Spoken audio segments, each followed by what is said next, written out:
Hi, ഏവർക്കും പുതിയൊരു വീഡിയോയിലേക്ക് സ്വാഗതം. തടവറയ്ക്കുള്ളിലെ ജീവിതം നോവൽ തുടരുന്നു.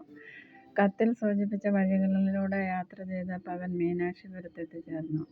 അയാൾക്ക് നന്നേ വിശക്കുന്നുണ്ടായിരുന്നു. ആദ്യം കണ്ട ഒരു ചായക്കടയിൽ കയറി ചായകുടി കഴിഞ്ഞ് പുറത്തിറങ്ങി. പിന്നെ അയാൾ നടക്കാൻ ആരംഭിച്ചു. നടന്ന് പാലത്തിനരികിലെത്തി. അയാൾ ഒരു നിമിഷം നിന്നു.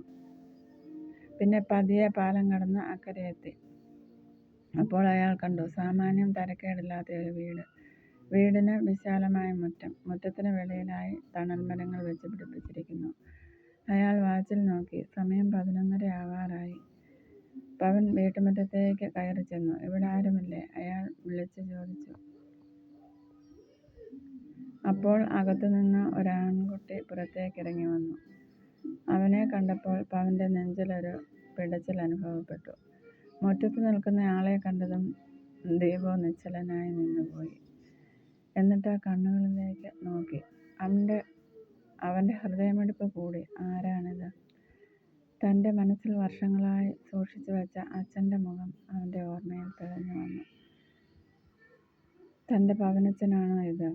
താൻ ജീവനോടെ ഉണ്ടെന്നറിഞ്ഞ് തേടി വന്നതാണോ?